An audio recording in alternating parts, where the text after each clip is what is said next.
And we continue the Farmer Rapid Fire. And like we always do, we talk to a pioneer area agronomist to wrap up the show. And this time we're going to stop in North Battleford, Saskatchewan, find out how crops are making out and some of the challenges in those parts or some of the things that are going really well. We're talking to Jenna Gregoire.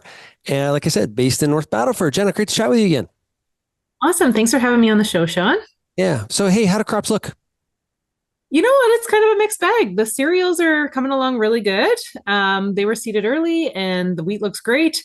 Canola's been a bit pokey. I mean, springtime was a little bit of a challenge. It seems like we got out there and then it rained. And then we got out there and then it rained. So, and it's been cold. Like yesterday was the first warm day that we've had, and the crops just loved it. Everything jumped a leaf or two.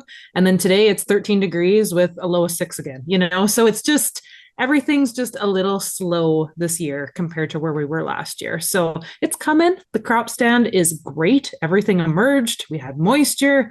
But yeah, now we would really love it if we could just get some heat to really Yeah. get everything moving. So Yeah, we were the same. So, we've had one day this week where it was like gorgeous. Finally, summer is here. Yes. And we haven't had a lot of it. I was at a no. baseball game last Friday where we froze to death. People had two. Oh, you're telling me going to my kids' baseball games, I think I wore a toque and long johns almost every day except for yesterday.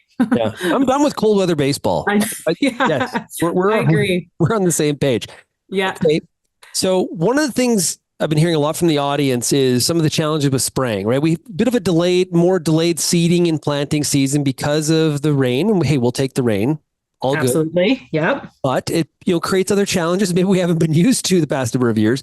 We got a really tight spray window here, or tighter than we've been used to. That and people saying, of course, like this is the time of the year, wind. That's Yes. an issue as well. So, what are some of the things you've been seeing? Oh, you nailed it on the head. That hurricane force winds that we're having. I mean, I think it's supposed to be gusting up to 70 again today.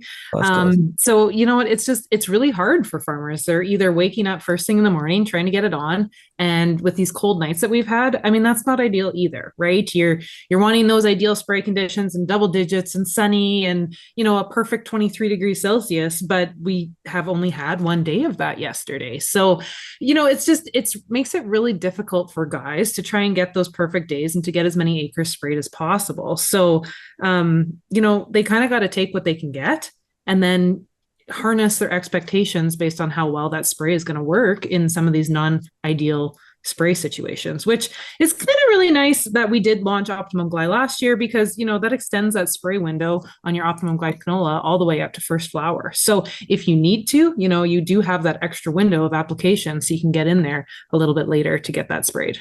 Yeah, and when we are using products in the field, we make sure, even if we have it in our head, like do that double check of the label, make what is the actual window, how many leaves, like just what stage can the crop be at, just so you don't make a unforced error, as they say in tennis.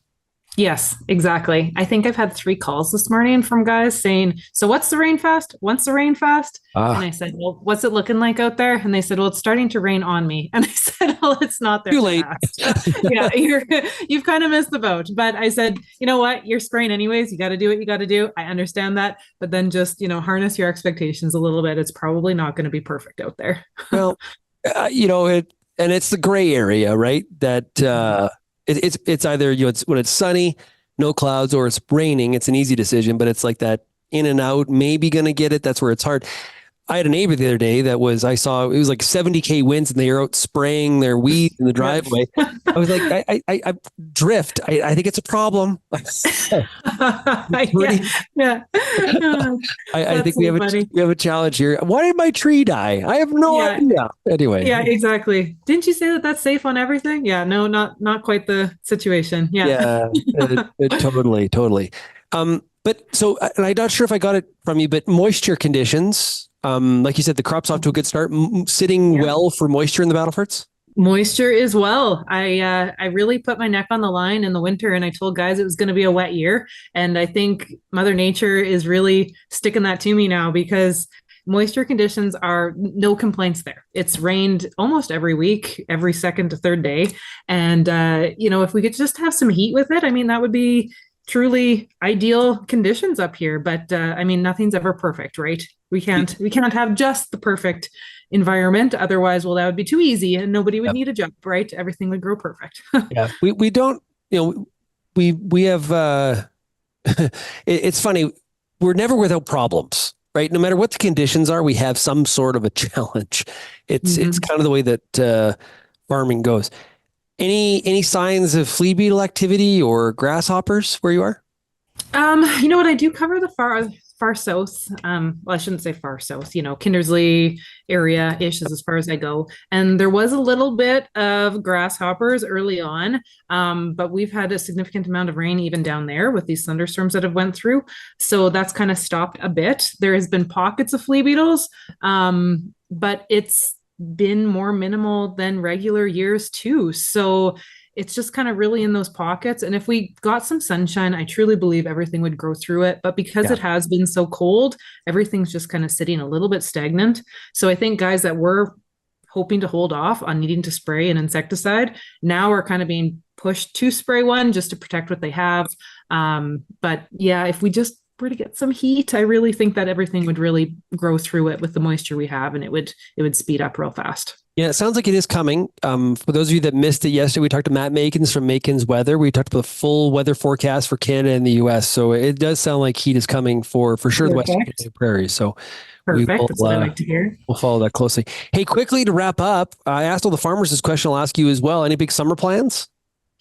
Not really. Kids in sports. Husband still plays sports or think he's an athlete too. So you know what? We'll be at the baseball diamond for as much as we possibly can. And hopefully there's some good lake days there too. So that's pretty much it for me. What about you, Sean? Yeah, it's a lot of this.